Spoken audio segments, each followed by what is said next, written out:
अस्सलाम वालेकुम। आज का हमारा जो टॉपिक है वो है स्ट्रक्चर ऑफ साइकेलिटल मसल्स। अब इस स्ट्रक्चर को साइकेलिटल मसल के स्ट्रक्चर को समझने से पहले हम ये देखेंगे कि साइकेलिटल मसल्स क्या है।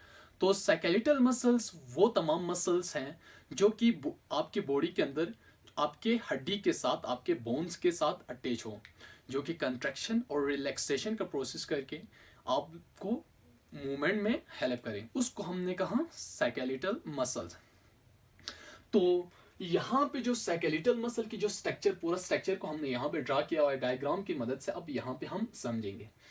तो हमारे पास ये एक क्या है, हड्डी है, ठीक है, एक बोन है। ये हमारे पास क्या है, एक बोन है जिसके साथ हमारे पास ये मसल्स अटैच है। ये हमारे पास क्या है, मसल है, जो कि साइकेलिटल मसल कहते हैं। अब इसका एक क्रॉस सेक्शन हमने लिया, ठीक है। लेने के बाद हमने उसको माइक्रोस्कोप की मदद से देखा, उसको स्टडी किया। तो उसमें हमने ये देखा कि जो हमारे जो मसल्स हैं वो बहुत सारी छोटे छोटे यूनिट्स से मिलकर बने हुए हैं। अब वो यूनिट्स हमारे पास क्या है, मसल बंडल है, जो कि हमने यहाँ पे शो किया हुआ है, ठीक है, यहाँ पे शो किया। अब यहाँ पे जो मसल बंडल हैं वो आपस में मिलके हमारे जो मसल्स बने हुए हैं। अब यहाँ पे बहुत सारे जो मसल बंडल मिलके हमारे मसल बने हुए हैं ना। अब उसमें से एक जो सिंगल मसल बंडल को हम कहेंगे मसल फिजिकल्स, ठीक है, फिजिकल्स कहेंगे। अब यहाँ पे हमारे पास क्या है, ये एक बंडल है जिसको हमने मजीद देखा, उसको देखा तो हमें उसके अंदर बहुत सारी फाइबर्स लाइक स्ट्रक्चर अंदर मजीद नजर आए। अब यहाँ पे देखें आप, ये ठीक है, ये अब ये क्या है, हमारे पास जो जितने भी यहाँ पे डार्क यानी कि ब्लैक से शो किया हुआ है वो सारे हमारे पास क्या है, मसल फाइबर हैं, जो कि हमें मसल बंडल के अंदर नजर आए। अब इस मसल बंडल को एक कनेक्टिव टिश्यू ने कवर किया हुआ है, ठीक है। ऊपर इसकी जो यहाँ पे जो ब्लैक में शो किया हुआ ये क्या है, कनेक्टिव टिश्यू है जो कि इस मसल बंडल को कवर किया हुआ है। उसको हमने क्या नाम दिया, पेरीमाइसियम। अब यहाँ पे मसल बंडल की गिरिद जो कनेक्टिव टिश्यू है उसको हमने कहा पेरीमाइसियम। लेकिन हमारे जो मसल के इर्द गिर्द जितने भी जो कनेक्टिव टिश्यू है, एक प्रोटेक्टिव लेयर है, उसको हमने नाम दिया एपीमाइसियम, जो कि यहाँ पे देखें पूरे मसल के ऊपर हमारे ये फैला हुआ है। और इस मसल के अंदर बहुत सारे मसल बंडल्स हैं और उस मसल बंडल को भी एक कनेक्टिव टिश्यू ने कवर किया हुआ है, उसको हमने पेरीमाइसियम कहा। अब इसके बाद हमने इसको देखा, मसल बंडल को देखा, तो उसके अंदर बहुत सारे फाइबर्स लाइक स्ट्रक्चर नजर आए, जो कि यहाँ पे ब्लैक में शो किया हुआ है। अब यहाँ पे एरो की मदद से दिखाया है, ठीक है। ये देखें, ये जो ब्लैक है उसको एरो की मदद से यहाँ पे दिखाया हुआ है। इसका मतलब ये जो पूरा बड़ा क्या है, हमारे पास एक मसल फाइबर है। ये पूरा हमारे पास एक मसल फाइबर है जो कि यहाँ पे एक ब्लैक में शो किया हुआ है, वो यहाँ पे बड़ा करके दिखाया हुआ है। अब यहाँ पे हमारे पास जो मसल फाइबर है उसको मसल सेल भी कहा जाता है। इसको भी एक कनेक्टिव टिश्यू ने कवर किया हुआ है। इस मसल फाइबर को भी एक कनेक्टिव टिश्यू ने प्रोटेक्टिव कनेक्टिव टिश्यू ने क्या किया, कवर किया। उस कनेक्टिव टिश्यू को हमने नाम दिया इंडोमाइसियम, ठीक। अब यहाँ पे जो हमारे पास मसल फाइबर है या उसको मसल सेल भी कहा जाता है, उसके अराउंड एक मेम्ब्रेन है, जो प्लाज्मा मेम्ब्रेन की तरह एक मेम्ब्रेन है। उस मेम्ब्रेन को हमने नाम दिया सार्कोलीमा, जो प्लाज्मा मेम्ब्रेन की तरह इस मसल फाइबर को कवर किया हुआ। लेकिन उसके ऊपर जो ब्लैक में जो कनेक्टिव टिश्यू की लेयर है उसको हमने कहा है इंडोमाइसियम। अब ये मसल फाइबर्स के अंदर जो जैसे सेल के अंदर साइटोप्लाज्म होते हैं, इसी तरह इसके अंदर भी एक जेली लाइक स्ट्रक्चर होते हैं, मौजूद होते हैं अंदर, उसको हमने कहा सार्कोप्लाज्म, ठीक हो गया। अब ये है हमारे पास सार्कोप्लाज्म। अब इस सार्कोप्लाज्म के अंदर बहुत सारे न्यूक्लियस मौजूद हैं, इसलिए हमने इसको क्या कहा, मल्टी न्यूक्लिएटेड है। ठीक है, ये जो मसल फाइबर्स हैं वो मल्टी न्यूक्लिएटेड हैं। इसका मतलब ये है उसके अंदर बहुत सारी न्यूक्लियस मौजूद हैं। अब इस मसल फाइबर के अंदर हमने मजीद देखा तो ये देखें, हमें इस तरह के बहुत सारे स्ट्रक्चर नजर आए जो कि यहाँ पे ब्लू से शो किया। जो मसल सेल्स है या फाइबर्स है उसके अंदर भी हमें बहुत सारी फिलामेंट्स या फिलामेंट्स लाइक हमें स्ट्रक्चर नजर आए, उसको हमने कहा मायोफाइब्रिल्स। ठीक, अब हमारे पास जो मसल सेल्स है यहाँ पे उसकी डायमीटर शो किया हुआ है। ठीक है, इसकी जो डायमीटर है हमारे पास 10 to 100 माइक्रोमीटर है। अब यहाँ पे मसल फाइबर के अंदर जो फिलामेंट्स लाइक स्ट्रक्चर है यहाँ पे देखें ब्लू से शो किया, उसको हमने बड़ा करके यहाँ पे दिखाया। ये पूरा क्या है, हमारे पास एक मायोफाइब्रिल्स है। अब उसको हमने यहाँ पे दिखाया हुआ है। अब यहाँ पे जो हमारे पास जो मायोफाइब्रिल्स है उसकी जो डायमीटर है 1 to 2 माइक्रोमीटर है। अब जो मायोफाइब्रिल्स, हमें जो मायोफाइब्रिल नजर आए हमारे मसल फाइबर्स के अंदर, उसके अंदर हमें कुछ स्ट्राइएशन नजर आए।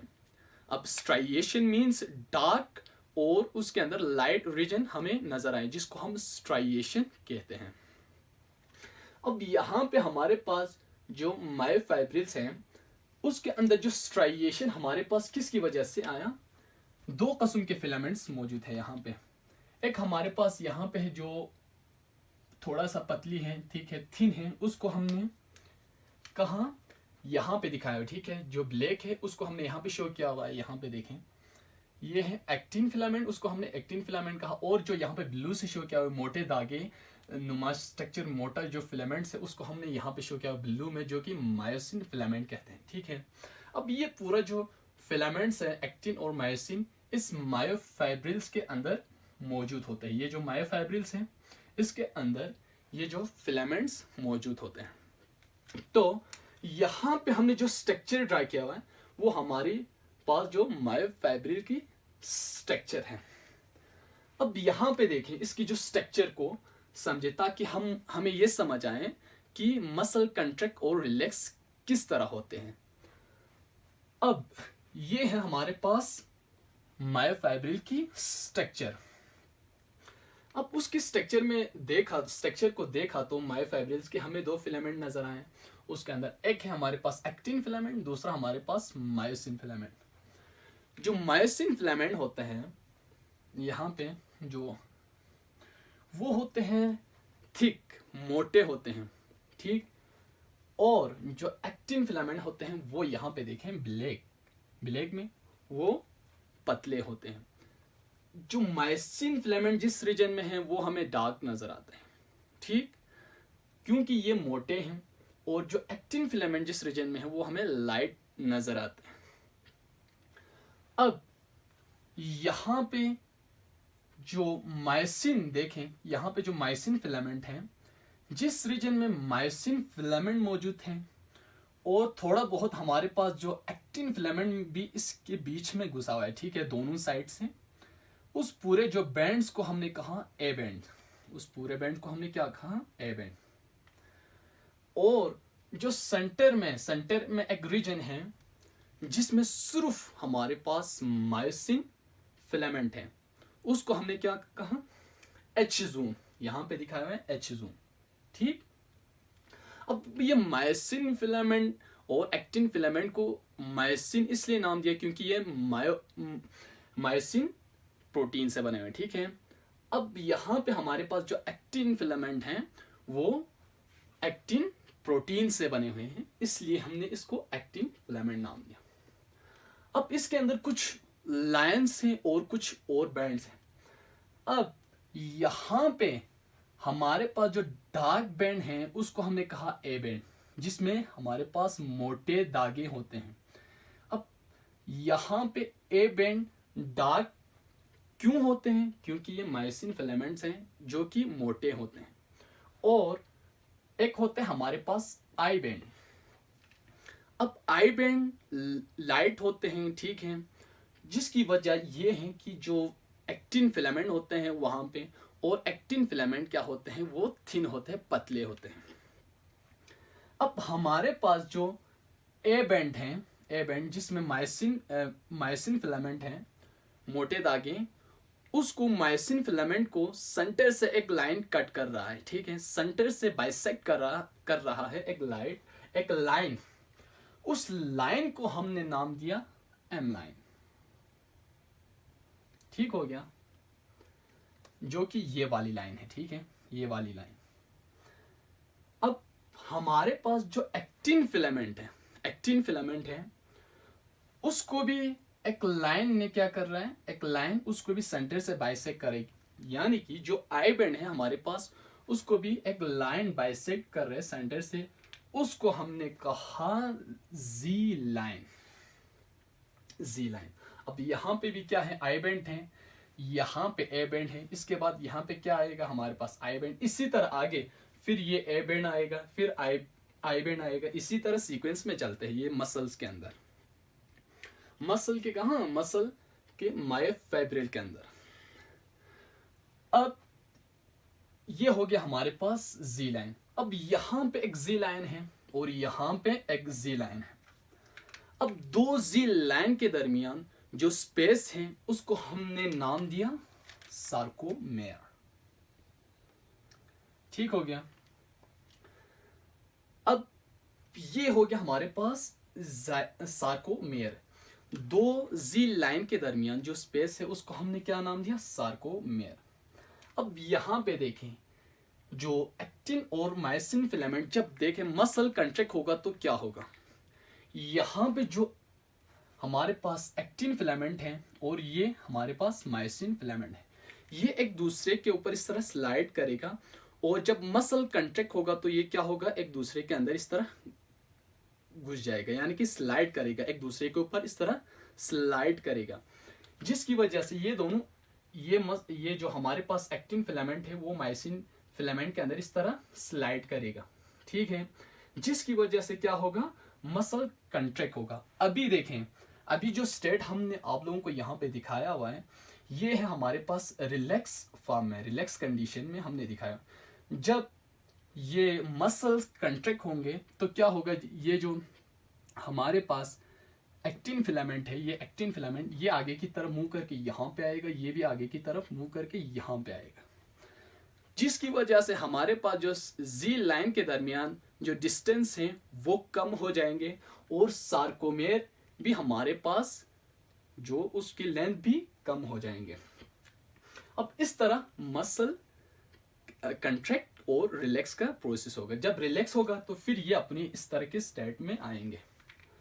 अब हमारे पास जो एक्टिन फिलामेंट की जो डायमीटर है वो क्या है, 7 to 8 नैनोमीटर, और मायसिन फिलामेंट्स की 16 नैनोमीटर, यानी कि एक्टिन फिलामेंट की डबल है ये, तकरीबन इसकी एक्टिन फिलामेंट की डबल है। ये हो गया हमारे पास जो मसल्स की स्ट्रक्चर। अब आगे जो नेक्स्ट लेक्चर में हम स्लाइडिंग फिलामेंट मॉडल को पढ़ेंगे, ठीक है। अब उसके अंदर जो मसल किस तरह कंट्रैक्ट होते हैं और रिलैक्स होते हैं, उन पूरे प्रोसेस को हम हमारे नेक्स्ट लेक्चर में उसको समझेंगे। अब यहाँ पे जो हमारे पास एक्टिन फिलामेंट है, ये जो एक्टिन फिलामेंट है उसके ऊपर दो और स्ट्रैंड मौजूद है, ठीक है, प्रोटीन के। उसको हमने एक को नाम दिया है ट्रोपोमाइसिन, और दूसरा 3 पॉलीपेप्टाइड कॉम्प्लेक्स पर मुश्तमिल एक हमारे पास प्रोटीन यहाँ पे इस एक्टिन फिलामेंट के ऊपर मौजूद होते, उसको भी हमने क्या नाम दिया, उसको ट्रोपोनिन। ये हम स्लाइडिंग फिलामेंट थ्योरी के अंदर अब मसल किस तरह कंट्रैक्ट होगा, रिलैक्स होगा, इनको भी साथ, और इस पूरे मसल की जो कंट्रैक्शन और रिलैक्सेशन का फंक्शन हम समझेंगे। सो ये थी आज के हमारे जो टॉपिक। नेक्स्ट लेक्चर तक के लिए अल्लाह हाफिज़।